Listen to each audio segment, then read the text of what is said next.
24장 오늘 하시겠습니다. 24장 1절 봉독해 드리겠습니다.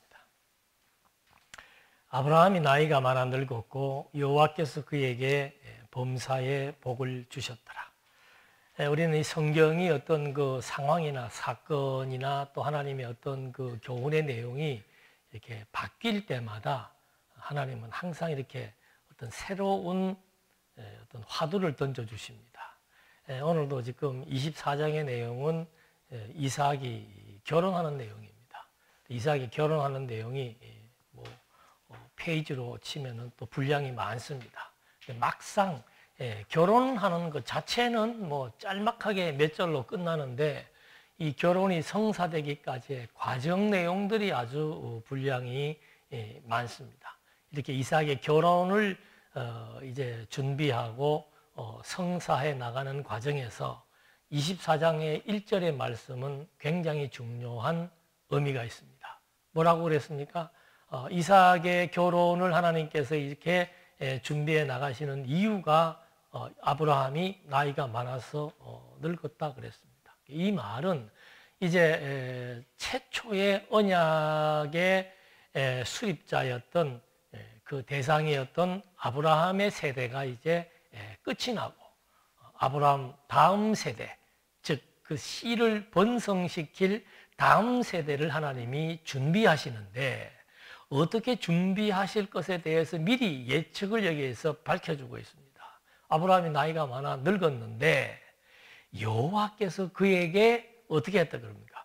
범사의 복을 주었다 그랬습니다. 그러니까 아브라함이 지금 오기까지 하나님께서 하나님 여호와에게는 복을 주어서 여호와로 하여금 하나님이 아브라함에게 맺은 언약을 계속해서 이루어 나가시고 계심에 대한 확증을 주는 단서가 되는 것이고 또 이제 앞으로 진행될 이삭의 혼인 문제도 아브라함이 가지고 있는 생각대로 이것은 하나님의 뜻과 일치하는 겁니다. 왜?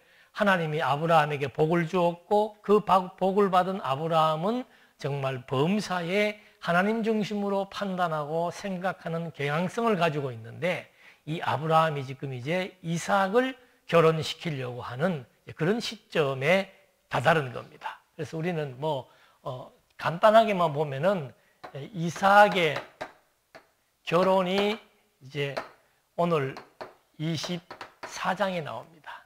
근데 23장에는 뭐가 나왔습니까? 이삭의 모친 사라지요. 사라의 죽음이 23장에 나왔습니다. 그래서 23장에 사라가 죽을 때 이제 새로운 땅을 마련해냈고 죽지요. 사라는 죽으면서 새로운 땅, 최초로 아브라함이 자기 땅으로 법적으로 소유할 수 있는 그런 이제 새로운 땅을 준비해 놓고 사라가 죽으니까 이제 그 다음에 이삭이 결혼을 하게 됩니다. 한 생명이 죽으니까 이제 그 다음 생명이 결혼이라고 하는 새로운 이제 상황을 맞이하게 되는 겁니다. 이건 전부 다 씨하고 연관이 있다 그랬습니다. 왜? 하나님께서 아브라함과 사라에게 생육하고 번성해서 큰 민족을 이루어 주겠다고 약속을 했는데 그 사라는 평생 이제 이삭 하나, 숫자가 많고 작음이 중요하지 않습니다. 100명을 낳았든 1명을 낳았든 어떤 자식을 낳았느냐가 중요한 거죠. 그러니까 사라는 평생 아들 하나 낳았는데 그 아들이 바로 아브라함에게 약속했던 그 씨를 계승할 상속자요 언약의 계승자라고 하는 거. 그가 이제 결혼하는 이유는 또 뭡니까? 바로 씨를 번성시키기 위한 목적에서 결혼을 이제 하나님께서 준비해 나가시는 겁니다. 그러니까 이삭이 또 결혼하고 나니까 그 다음에 또 무슨 일이 벌어지는가? 이삭의 아버지가 어떻게 해요? 또 이제 생을 마감하게 되는 겁니다. 그러니까 어머니가 죽고 이삭이 결혼하고 이삭이 결혼하니까 또 아브라함이 죽고 그 아브라함이 죽으니까 아브라함의 죽음으로 끝난 게 아니고 아브라함이 죽음으로 말미암아 하나님께서 아브라함에게 주었던 복이지요. 그 복을 이제 이삭에게 계승시켜 나가는 거. 여기에 이제 26장에 나오고 여기에 25장에 나오는 겁니다. 그러니까 이 4장만 보더라도 계속해서 각 장마다 하나님께서 연속성을 가지고 하나님의 언약, 그 복을 계승시켜 나가는 그런 이제 논리의 체계를 가지고 전개되고 있다라고 하는 것. 이유는 뭔가? 하나님 당신의 존재를 드러내기 위한 겁니다. 나는 내가 세운 언약을 반드시 지킨다. 중요한 것은 그 언약이 오늘 우리에게 어떤 언약이며 그 언약을 누구를 통해서 어떻게 지켜서 오늘 언약의 대상인 우리들이 어떠한 결과를 얻게 되는 건지 이걸 이제 신약에서 밝혀주고 있는 겁니다. 그래서 오늘은 이삭의 혼인 문제가 나오게 되는데 첫 번째는 이제 이삭의 배우자지요. 그 아내를 얻기 위해서 그 아내를 선정할 사람을 파송합니다. 요즘 말로 하면은 그 중매인이에요. 중매인, 중매 서는 사람. 그러니까 고대에도 뭐 요즘은 뭐 본인들이 직접 만나서 할 수도 있습니다만 고대 근동 시대에는 반드시 결혼을 성사시키려면은 중매인을 통해서 합니다. 그래서 이 중매인의 역할을 누가 하는가? 아브라함의 종이 하는 거죠. 그래서 첫 번째가 이 중매인을 선정해서 파송하는 내용이 나오고 두 번째는 이삭의 배우자를 위해서 그 어떤 사람을 선정하기 위한 표징을 이제 하나님이 주십니다. 그러니까 이 표징을 주신다는 것은 또 중요한 의미가 거기에 담겨져 있습니다. 그 다음에 세 번째는 뭔가 하면 이제 배우자를 어떤 배경에서 선정 배경을 설명합니다. 이삭의 배우자를 어떤 배경을 통해서 지금 우리가 찾게 되었는지 그리고 마지막에 이제 이삭과 리브가가 이제 혼인 성사, 결혼을 이제 하게 되는 겁니다. 근데 우리는 보통 보면은 뭐 결혼식 자체가 클라이막스인데 이 24장의 내용은 결혼식은 뭐 간단하게 나오고 이 과정을 하나님께서 굉장히 중요하게 여기십니다. 왜 그랬을까?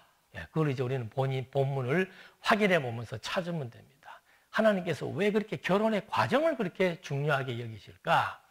그리고 또 하나의 질문은 뭔가 하면은 아브라함이 이삭의 배우자를 선정하는데 몇 가지 조건을 그 중매인에게 얘기해 줍니다. 그게 2절에부터 나오는데 아브라함이 자기 집 모든 소유를 맡은 늙은 종에게 이르되 청하건대 내 허벅지 밑에 내 손을 넣어라. 자, 이 내 허벅지 밑에 손을 넣어라라고 하는 얘기는 이제 우리 이전 성경에는 환도뼈 밑에라고 얘기합니다. 환도뼈는 바로 이 응집뼈 얘기하는 거죠. 그러니까 그 당시에 그 역사적인 배경에 보면은 환도뼈 밑에 손을 넣고 맹세를 한다라고 하는 것은 환도뼈라고 하는 것은 그 생식을 상징한다고 그래요. 그래서 그 생식기를 상징하는데 그 의미는 바로 뭐 환도뼈에 손을 넣음으로 말미암아 유대인들은 다른 이방인들은 또 다른 의미가 있겠습니다만 유대인들은 할례가 그대로 연상될 수밖에 없습니다. 그 다음에 그 할례는 하나님의 언약의 정표이고 이제 또 한 가지는 환도뼈에 손을 놓고 맹세한다는 것은 완전히 그 맹세에 대해서 복종한다. 그 주권자에게 복종한다. 그런 의미가 담겨져 있는 겁니다. 그러니까 손을 넣은 사람은 이제 그 환도뼈의 주인 되는 그 사람이 하는 말에 대해서 100% 그대로 지키겠다라고 하는 맹세를 하는 내용과 같은 겁니다. 3절에 그 맹세를 하는 데 있어서 아브라함이 뭐라고 얘기하는가 하면은 내가 너에게 하늘의 하나님, 땅의 하나님이신 여호와를 가리켜 맹세하게 하노니 하늘의 하나님, 땅의 하나님은 다른 말로 하면 뭐예요? 창조주 하나님입니다. 우주와 만물을 창조하신 창조주 하나님. 자, 우리는 그 1장에서 뭘 받는가 하면 아브라함은 범사에 하나님께 복을 받았더라. 그러니까 이 말은 다른 말로 하면은 아브라함은 하나님께서 복을 주시기로 언약한 대상이었더라. 그러니까 아브라함이 행하는 모든 일에 있어서 하나님은 복, 언약을 이루시기 위한 섭리에 초점을 맞추어서 전개해 나가셨도다. 그것을 가지고 종에게 아브라함이 뭐라고 얘기하는가 하면은 내게 범사에 복을 주시는 그분은 바로 하늘과 땅, 즉 창조주 하나님이시다. 능력자이시다. 그 말입니다. 자, 지금 네가 내 환도뼈 밑에다가 손을 놓고 이제 맹세를 할 텐데 내가 하는 말은 바로 창조주 하나님, 나에게 범사에 복을 주시는 그 하나님에 의해서 주어지는 내용이니까 너 반드시 지켜야 되고 또 반드시 그렇게 될 것이다라고 하는 두 가지의 의미를 갖고 지금 얘기하는데 그 내용이 이제 몇 가지 항목이 나옵니다. 무슨 얘기를 해주는가 하면은 첫 번째는 너는 내가 거주하는 이 지방 가나안 족속의 딸 중에서 내 아들을 위하여 아내를 택하지 말고. 첫 번째는 뭔가 하면 가나안 땅에 살고 있는 이것은 아브라함의 혈족이 아니죠. 예. 아브라함과 사라의 씨를 이어갈 사람은 하나님이 선택한 아브라함의 친족 중에서 있어야 된다는 말을 의미하는 겁니다. 두 번째는 내 고향 내 족속으로 가서 에게로 가서 내 아들 이삭을 위하여 아내를 택하라. 그러니까 지금 저 중매인이 가야 될 곳은 갈대아 지역입니다. 그건 지금 아브라함이 있는 헤브론에서부터 시작해서 한 800km 정도의 거리라 그러죠. 우리 뭐 남쪽과 북쪽 끝부분의 거리인데 이제 거기를 보내면서 하는 말입니다. 가나안 여인은 안 된다. 두 번째, 내 친족, 내 혈족에게 가서 택하라.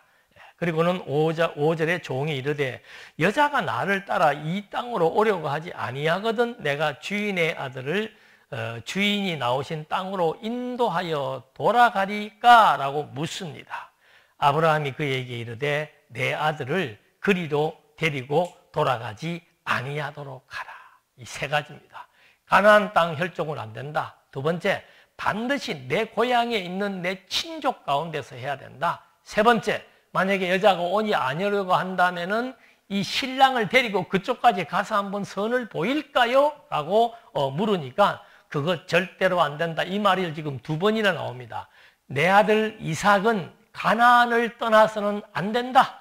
하는 말을 지금 이제 두 번씩이나 얘기를 해주는 겁니다. 그 이유는 뭔가? 뭐 직접적인 이유는 그 역사학자들은 그렇게 얘기합니다. 이 갈대아 지역이 가나안보다 훨씬 문화, 경제, 사회적으로 발달한 도시이기 때문에 쉽게 얘기하면은 시골에 살던 아이가 서울에 갔다가 그 휘황찬란한 것을 보고 다시 시골로 내려오지 않을 수도 있으니까 하는 것이 이제 역사학자들의 얘기고 신학적 의미를 부여한다면은 이 아브라함이 자기 아들을 갈대아에 보내지 않으려는 이유 중에 하나가 거기 만약 갔다가 돌아오지 못할 경우가 있다는 거죠. 그럼 이삭은 왜 돌아오지 않으면 안 되는 겁니까? 이 땅에서 하나님께서 민족을 번성시켜 줄 것이고 이삭은 이 땅을 아브라함으로부터 상속받게 될 상속자요 복과 언약의 계승자이기 때문에 이삭은 여기 떠나면 안 된다는 거죠. 다른 여자를 할지언정 그렇게 해서는 안 된다는 것을 주의를 주는 겁니다.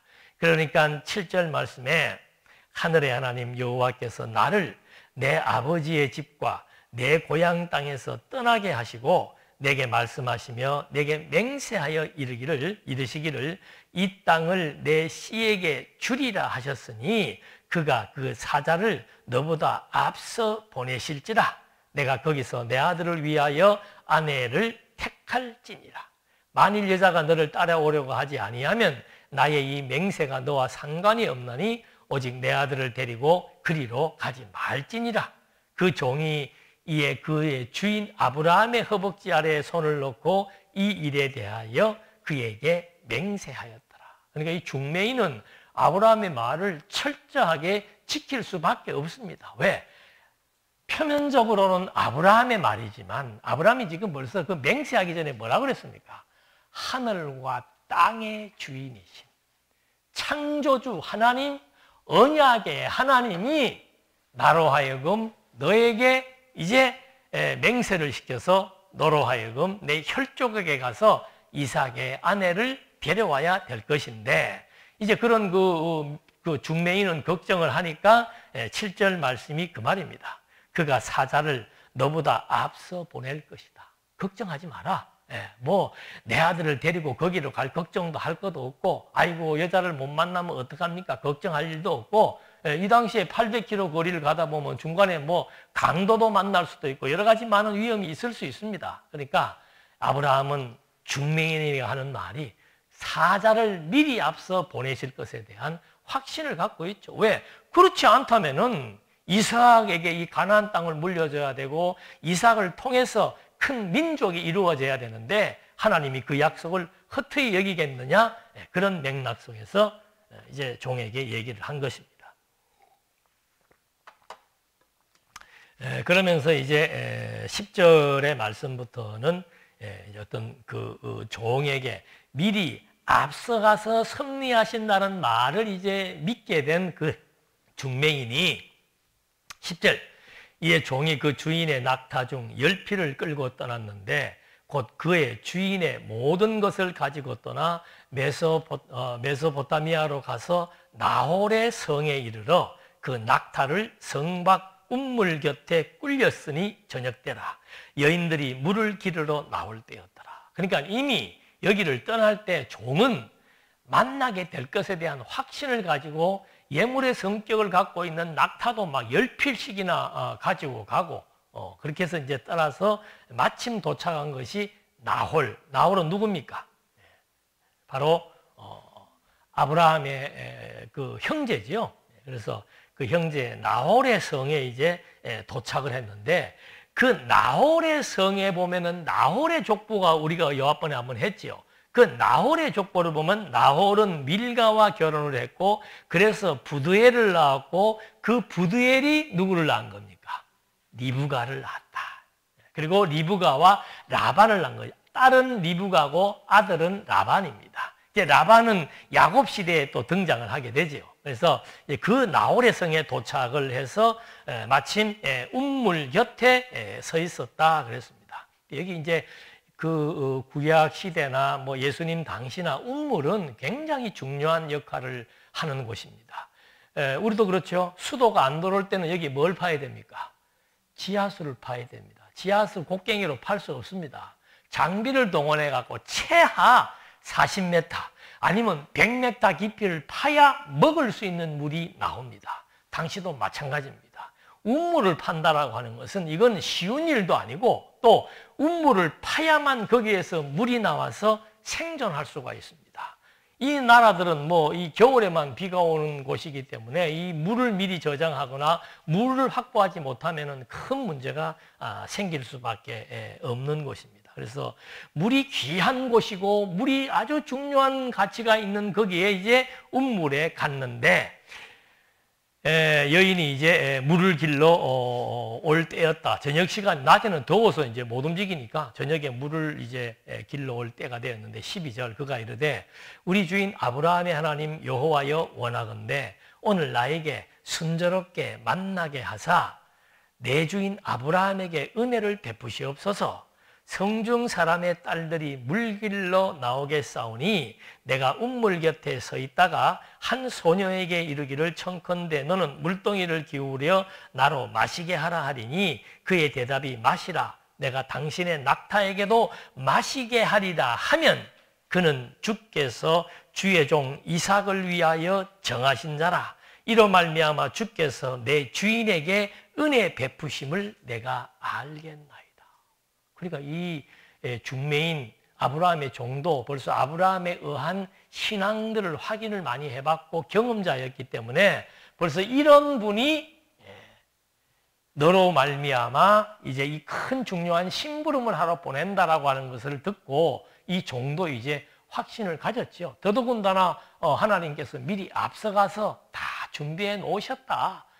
그렇다면 당신이 정말 나를 앞서가서 다 준비해 놓으셨다면은 나에게 표징 또는 표적을 주십시오라고 제시하는 겁니다. 그 표적의 내용이 뭔가?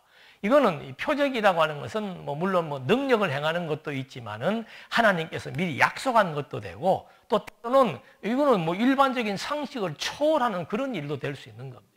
자, 제가 방금 말씀드렸습니다. 운물이라고 하는 것은 굉장히 생존하는 데 중요한 물을 취득할 수 있는 곳이고 이 당시에 운물을 판다는 것은 굉장히 힘들고 어려운 일이었는데 자, 그 운물 곁에서 이제 물을 먹어야 되는데 중요한 것은 낙타도 물을 먹지 않으면 지금 800km를 간 겁니다. 죽습니다. 그런데 이 종이 나 물 좀 주겠느냐라고 여자에게 얘기했을 때 여자가 당신 물 주는 것은 당연한 줄 알고 내가 낙타에게도 물을 주겠습니다 하는 그것이 바로 표적이에요. 낙타는 사람보다 수십 배의 양의 물을 먹습니다. 낙타 10마리가 물을 먹으면 얕은 우물은 말라버립니다. 근데 그거를 달라고 했을 때 주는 것도 이거 쉽게 결정할 일이 아닌데 달라고도 안 했는데 나 물 좀 주소 했더니 네 하고서는 당신의 낙타도 먹이겠습니다라고 하는 이런 일들이 확률상 있겠느냐 이 말이죠. 있을 수가 없는 일이지요. 그걸 이제 이 중매인은 표적을 삼아서 하나님 앞에 구한 겁니다.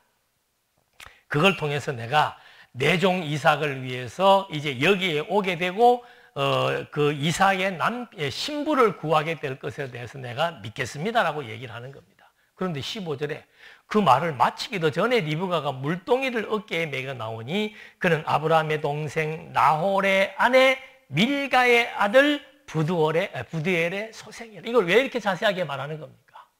아브라함이 갈대아에 보낼 때 어떤 여인을 찾으라? 내 친족 중에서 찾으라 이 말입니다.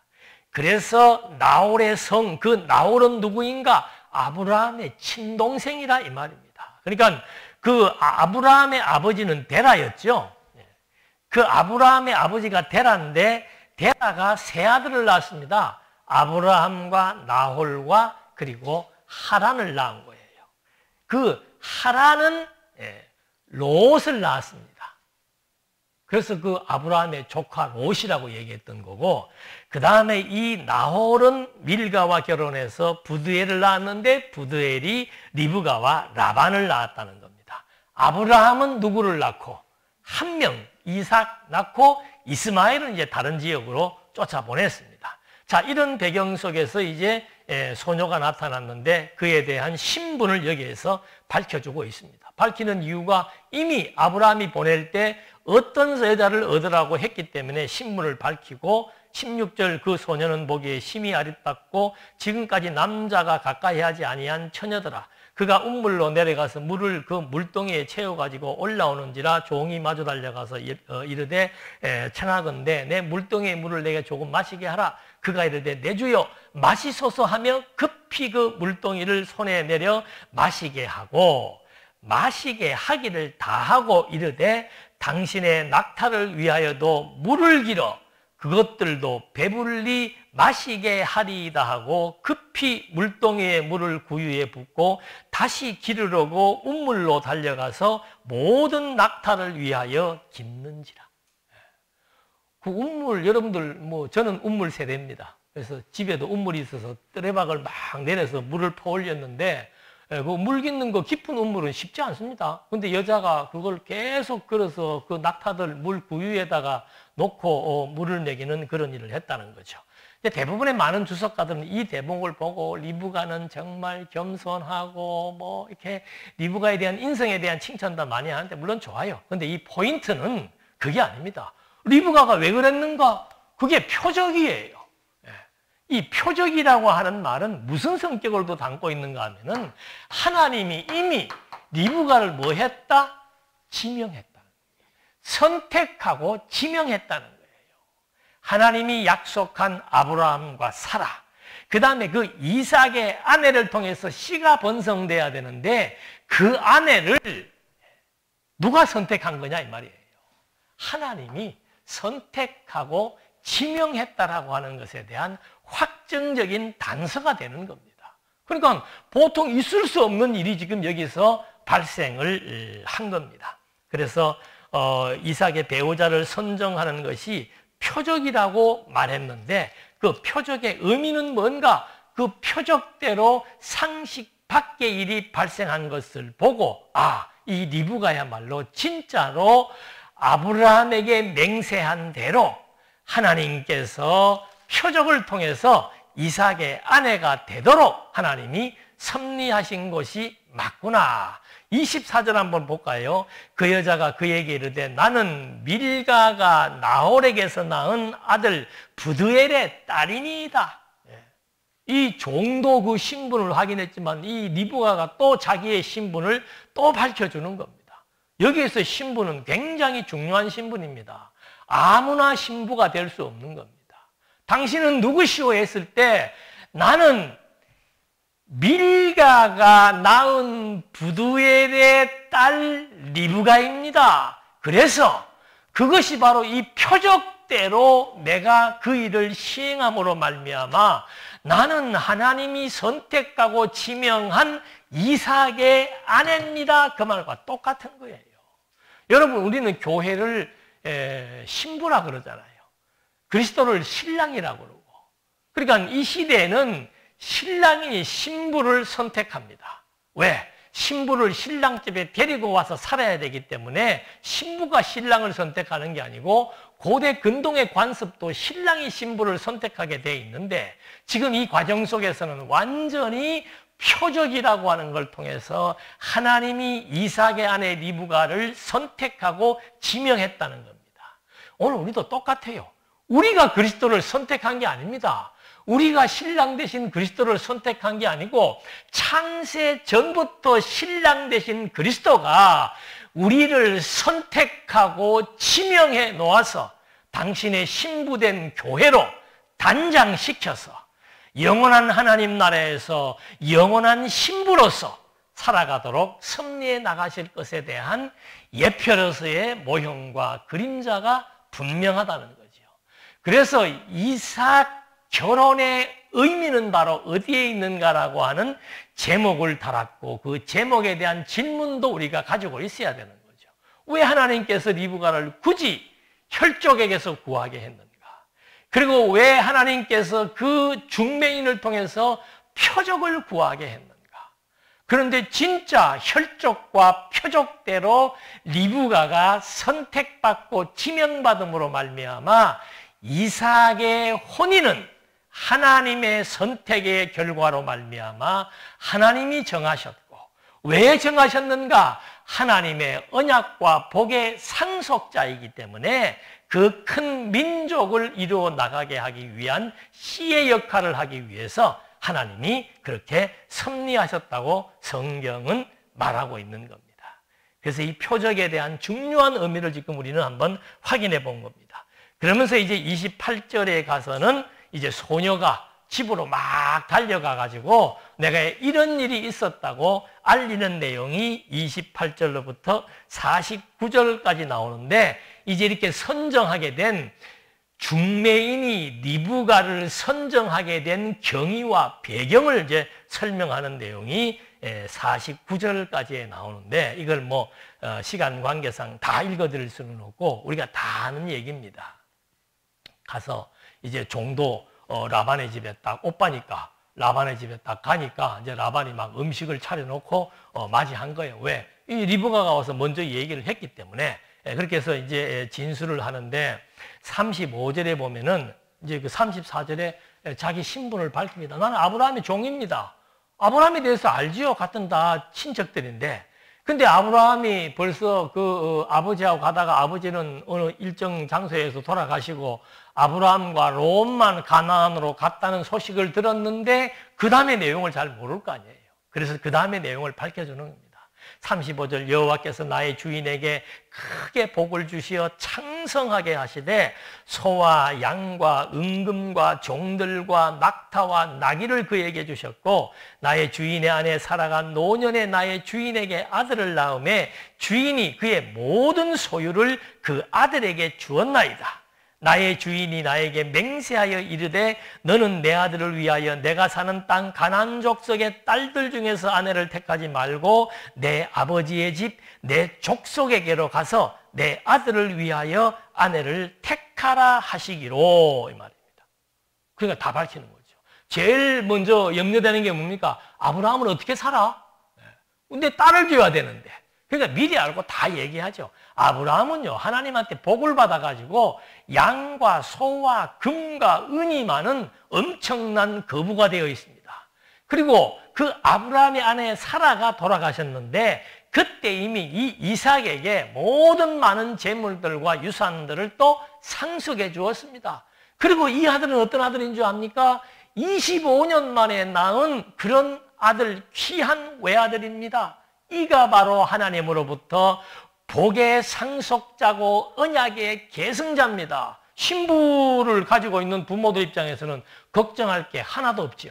하나님이 선택하고 지명한 그 아들의 아내가 될 것이고 또 그 집의 장인 장모들은 뭐 완전히 엄청난 재산가들인데다가 하나님이 그들에게 복을 주어서 큰 민족과 나라를 세워주겠다고 복주어 언약한 사람들이라고 하는 사실을 한 번 더 확약받게 해주는 하나님의 섭리 역사가 나타나는 겁니다.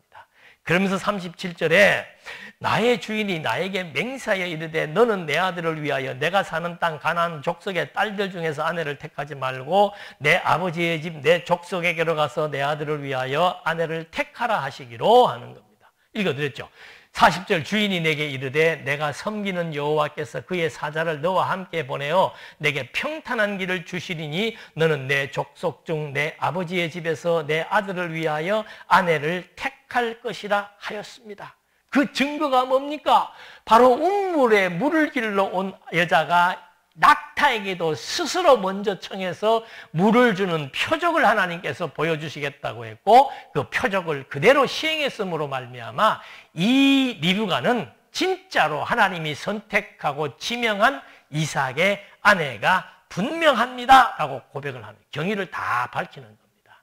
그러니까 44절에 그의 대답이 당신은 마시라. 내가 또 이거는 이제 방금 말씀드린 그런 내용들로 다 한 번 더 언급되는 내용입니다. 그렇게 해서 리브가를 만났는데 47절에 내가 그에게 묻기를 내가 네 딸이냐 한즉 그 이르되 밀가가 나홀에게서 낳은 부드엘의 딸이라 하기로 내가 코골이를 코에 깨고 손목고리를 그 손에 끼우고 내 주인 아브라함의 하나님 여호와께서 나를 바른 길로 인도하사 나의 주인의 동생의 딸을 그의 아들을 위하여 택하게 하셨으므로 내가 머리를 숙여 그에게 경배하고 찬송하였나이다.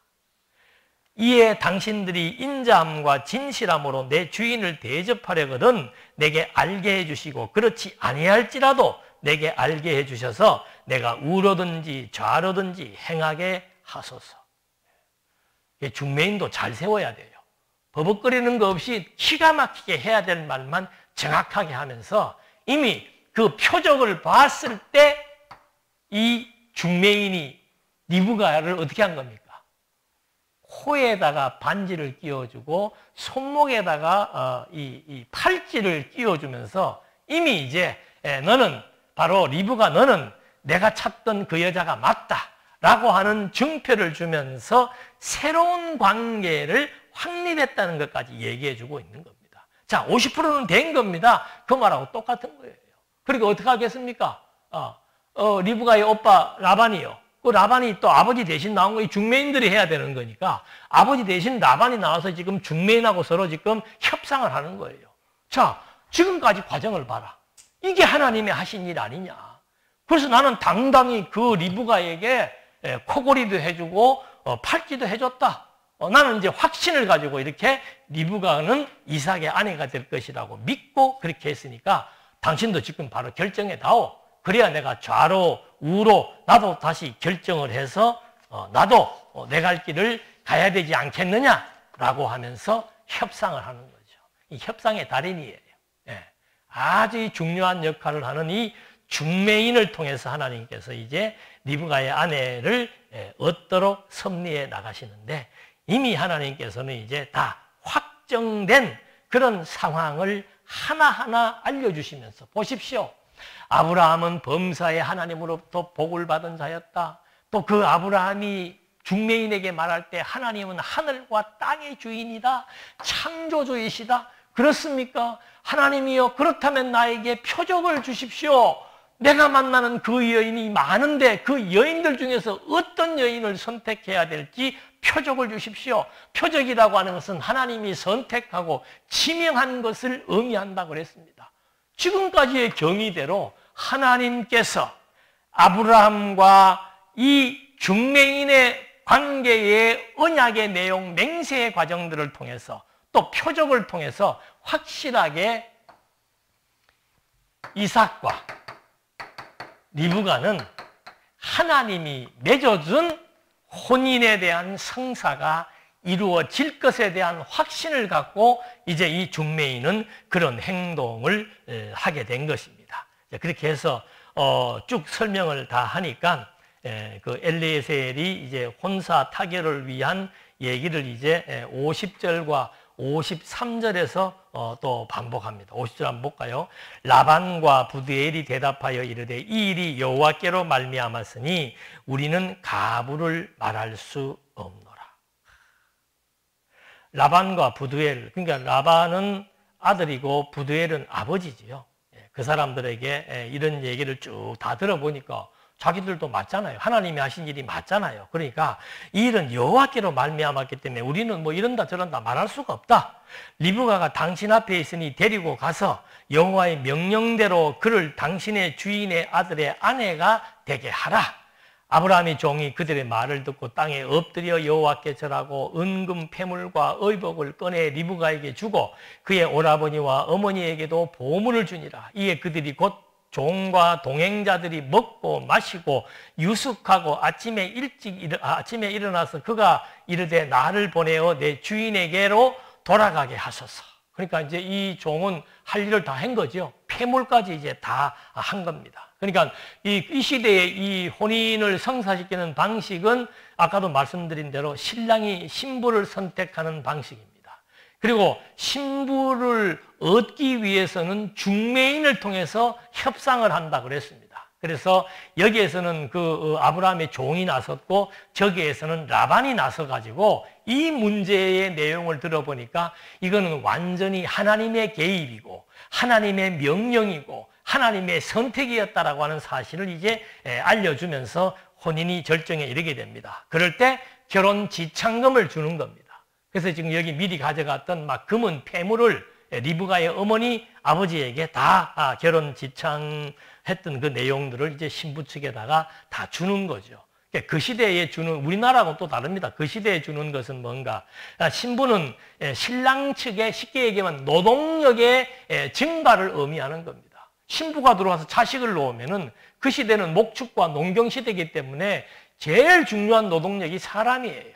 그러니까 뭐 자식을 생산해야 되는 그런 신부를 얻었기 때문에 이제 그런 식의 지참금을 드리게 되고 이제 마지막 이제 혼인 행렬이 따르게 됩니다. 이제 여기 마지막 보면 이제 이 리브가가 이제 쭉 자기 종들과 함께 혼인 행렬에 나오는 게 있습니다. 그래서 예수님도 보면 신약에 보면은 신랑이 신부를 데리고 오고 그 잔치에 참여하고 행렬에 참여하고 뭐 이런 그 비유들도 많이 드는데 그 혼인 행렬에 참여할 때 반드시 있어야 되는 것은 등불입니다.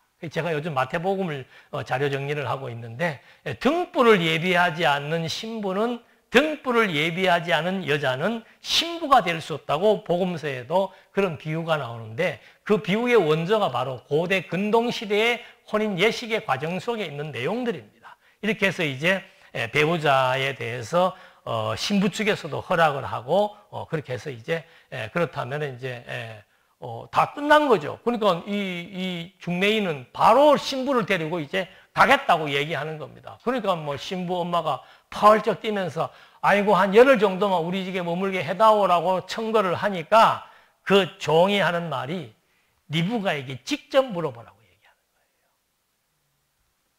거예요. 리브가가 당장 가겠습니다 하고 이제 종을 따라가는 내용이 나옵니다. 그러니까 그 58절에 리브가를 불러 그에게 이르되 내가 이 사람과 함께 가르느냐? 그가 대답하되 가겠나이다. 그들이 그 누이 리브가와 그의 유모와 아브라함의 종과 그 동행자들을 보내며 리브가에게 축복하여 이르되 우리 누이여 너는 뭐가 될 거라? 천만인의 어미가 될지어다. 내 씨로 그 원수의 성문을 얻게 할지어다. 하나님께서 이삭을 제물로 바친 사건 뒤에 그게 22장 17절에 나오는데 내가 내게 큰 복을 주고 내 씨가 크게 번성하여 하늘의 별과 같고 바닷가의 모래와 같게 하리니 내 씨가 그 대적의 성문을 차지하리라. 같은 내용의 축복을 하고 있는 겁니다. 그러니까 이런 문구도 역사학자들은 이제 고대 근동에서 혼인을 하게 될 때 신부 측 사람들이 신부에게 해주는 마지막 축복의 말이라 그래요. 천만인의 어미. 그러니까 뭐 다산해라 그런 뜻인데 지금 성경의 이 리브가에 대한 얘기는 다릅니다. 하나님이 선택한 하나님의 여종 이삭의 아내이기 때문에 벌써 이삭에게도 똑같은 약속을 해준 거예요.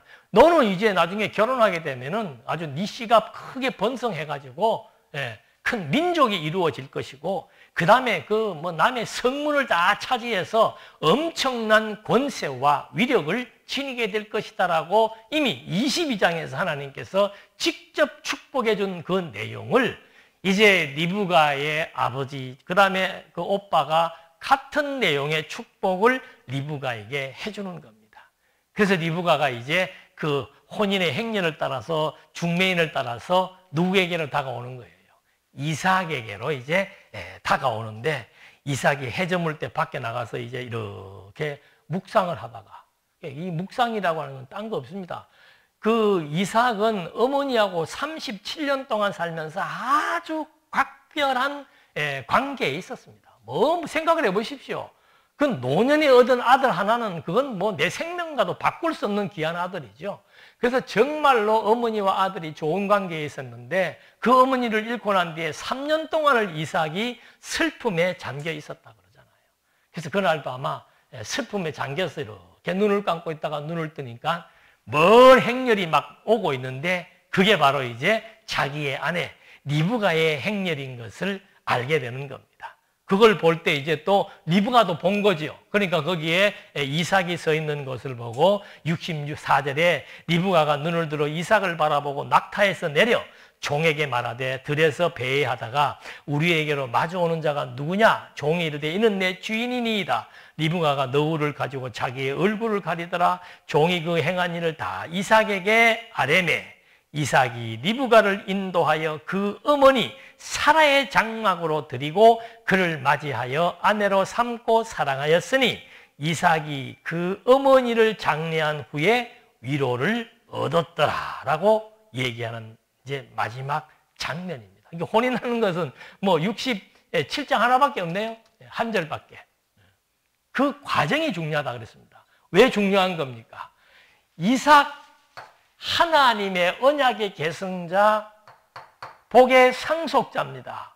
또 반드시 이삭에게 그 언약과 복을 실현시키기 위해서는 태가 있어야 되죠. 아내가 있어야 되죠. 그래서 특별히 하나님께서 리브가를 지명하고 선택해서 이 둘을 이제 서로 결혼하게 하나님의 섭리 가운데서 섭리하시는 겁니다. 전개해 나가시는 거죠. 근데 그래서 이제 리브가를 어디로 데리고 들어가는 겁니까? 어머니가 살던 집으로 데리고 들어가는 거죠. 왜 그런 거예요? 그 어머니가, 그러니까 리브가는 이제 뭐가 된 겁니까? 이삭 집안의 여주인이 된 겁니다. 아브라함 시대의 여주인은 사라였습니다. 그런데 이삭 시대의 여주인은 리브가예요. 그걸 이제 공포해 주는 겁니다. 바로 이 리브가를 자기 어머니 민족의 어미가 살던 집으로 데리고 들어와서 그 주인이 되게 하신 그것은 바로 하나님께서 이삭과 리브가를 통해서 큰 민족의 어미, 민족의 씨가 되도록 섭리해 나가실 것에 대한 확정적인 그림을 여기 마지막 두 사람의 혼인의 결과를 통해서도 확인해 주시는 하나님의 섭리 역사가 나타난 겁니다. 자, 우리는 몇 가지 주목할 내용들이 있습니다. 이 리브가를 얻기 위해서 아브라함의 종이 누구를 찾아가는 겁니까? 신부를 찾아가는 겁니다. 똑같아요. 여기는 종이 신부를 찾아갔다면은 오늘 교회, 하나님의 신부인 우리는 누가 찾아온 거예요? 하나님의 아들 그리스도가 찾아와서 우리를 신부로 선택하고 지명해서 맞이해 주시는 사건과 똑같은 내용이에요. 그냥 구약에는 종이 가서, 종은 뭐 절대 순종입니다. 지킨 맹세에 대해서 절대적인 순종입니다. 그러니까 하나님의 아들 그리스도도 자기가 죽음의 잔 앞에서도 이것이 하나님의 뜻이라면, 하나님이 나를 보내신 뜻이 내 생명을 죽이고 다시 부활해서 나의 신부를 맞이하게 될 것이 하나님의 뜻이라면 나는 기꺼이 이 잔을 마시겠습니다. 아브라함의 종이 신부를 찾으러 갔던 것처럼 하나님의 아들 그리스도가 이 세상 안으로 오셔서 우리 하나하나를 당신의 신부로 맞아주실 것에 대한 예표로서의 모형과 그림자입니다. 그리고 왜 혈족을 아내로 삼으라 그러는가? 이거는 구약의 역사적으로 볼 때는 생육 번성을 할 때 지금 다른 피가 섞이면 안 되는 거예요. 계속해서 아브라함, 이삭, 그래서 다른 태가 들어오면 안 되기 때문에 이스마엘도 방출시키고 애굽의 왕으로부터도 보호해 주신 이유가 바로 뭔가? 이 씨는 정결한 씨예요. 하나님이 선택한, 지명한 아브라함과 사라처럼 하나님이 선택하고 지명한 이삭과 리브가의 태를 통해서 번성시켜 나가신 것처럼 오늘 우리도 오직 누구의 씨만 받는 겁니까? 그리스도의 씨를 받는 거예요. 그래서 그리스도의 씨, 이 씨는 생명을 의미합니다. 마른 벽시에 생명의 기운이 있기 때문에 거기에다가 물을 주면 싹이 돋아나죠. 똑같은 겁니다. 씨는 생명을 의미하는 겁니다. 근데 이 씨가 누구의 씨냐가 중요한 거죠.